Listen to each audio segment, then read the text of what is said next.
তোমরা সবাই নিশ্চয়ই অনেক ভালো আছো। আমরা পড়ছিলাম খোলা বাক্য নিয়ে। খোলা বাক্য নিয়ে আজকে আমরা আরেকটু বিস্তারিত আলোচনা করব। আচ্ছা, তোমাদের কি মনে আছে খোলা বাক্য বলতে আমরা আসলে কি বুঝি? খোলা বাক্য হচ্ছে সেই বাক্যটি যেটি সত্য নাকি মিথ্যা সেটি আমরা নির্ণয় করতে পারি না। ধরো কয়েকটি জোড় সংখ্যা, এটি দেখলে কি আমরা কোনোভাবে বুঝতে পারি যে এটি আসলে জোড় নাকি বেজোড়? হ্যাঁ, আগের ভিডিওটিতে আমরা এই বিষয়গুলো সম্পর্কে আলোচনা করেছিলাম। আজকে আমরা এই যে ক বা আমরা যে খ ধরছি, বিভিন্ন ধরনের অক্ষর বা শব্দ দিয়ে যে আমরা একটি গাণিতিক বাক্য প্রকাশ করছি, এদের মানগুলো বের করতে হয় কিভাবে, সেই বিষয়গুলো সম্পর্কে একটু ধারণা লাভ করব। প্রথম যে উদাহরণটি সেটিতে বলা হয়েছে ক যোগ 5 সমান 10। এখানে আমাকে ক এর মানটা বের করতে হবে। আচ্ছা দেখো তো, 5-এর সাথে কত যোগ করলে 10 হয়? 5-এর সাথে 1 যোগ করলে কত হয়? 6। 2 যোগ করলে হয় কত? 7। এইভাবে আমরা দেখতে পাই যে 5-এর সাথে আসলে 5 যোগ করলেই উত্তর হয় 10। এখন কথাটি হচ্ছে, এখানে যখন অনেক বড় সংখ্যা থাকবে কিংবা এখানে যখন অন্যান্য চিহ্ন থাকবে তখন আমরা এটা কিভাবে বের করব?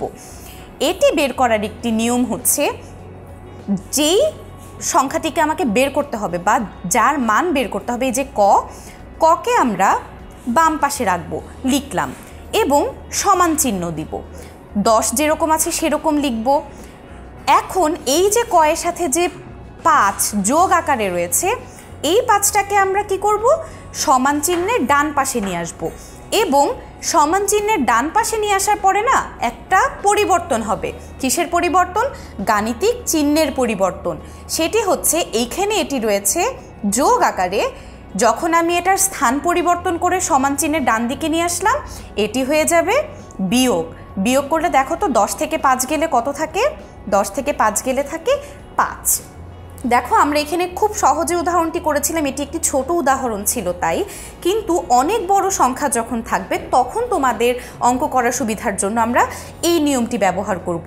অর্থাৎ প্রথমে আমরা এই যে ক এর মান বের করব, কটাকে আমরা বাম পাশে রেখে দিব, রেখে সমান চিহ্ন দিব এবং এর সাথে আর কিছু যে রয়েছে সেগুলোকে আমরা এখানে লিখব না।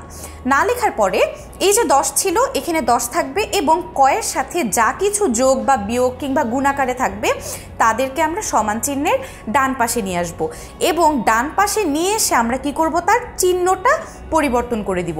কি পরিবর্তন করব? এখানে যোগ থাকলে সেটি হয়ে যাবে বিয়োগ, গুণ থাকলে সেটি হয়ে যাবে ভাগ।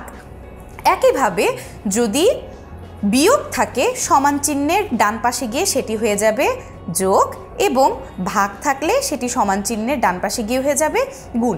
এই বিষয়টি তোমরা একটু কষ্ট করে মনে রাখবে। এবার চলো আমরা আরেকটি উদাহরণ করি। দ্বিতীয় উদাহরণে গুণের অঙ্ক রয়েছে। কটাকে আমরা স্বাভাবিকভাবে এইভাবে রাখলাম, এর সাথে আর কিছুকে আমরা রাখবো না, সমান চিহ্ন 36-এর জায়গায় 36। এবার এই যে ক এর সাথে 2 গুণাকারে রয়েছে, একে আমরা কি করব? ডান পাশে নিয়ে আসবো। নিয়ে আসলাম ডান পাশে, চিহ্নটা কি হবে? বিপরীত চিহ্ন হয়ে যাবে। অর্থাৎ এই পাশে গুণাকারে ছিল, এই পাশে এসে সেটি ভাগ হয়ে যাবে।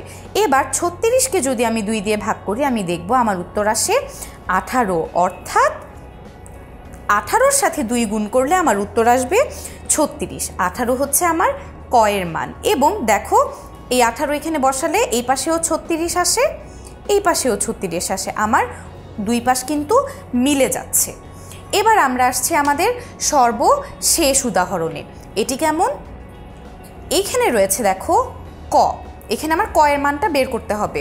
আমরা একইভাবে ক লিখে ফেললাম, এখানে সমান চিহ্ন দিলাম, 48-এর জায়গায় 48 লিখলাম এবং কি করলাম? এই যে 23, এইটাকে আমরা এই পাশে নিয়ে আসলাম। এখন প্রশ্ন হচ্ছে 23-এর আগে চিহ্নটা কি হবে? এইখানে এটা যোগ চিহ্ন ছিল না, এইখানে সেটা হয়ে যাবে বিয়োগ চিহ্ন। এবার কি করব? আমরা 48 থেকে 23কে বিয়োগ করে দিব। চলো বিয়োগ করে দিই। 5, 4 থেকে 2 গেলে থাকে 2। অর্থাৎ 23-এর সাথে 25 যোগ করলে আমার উত্তর আসবে 48।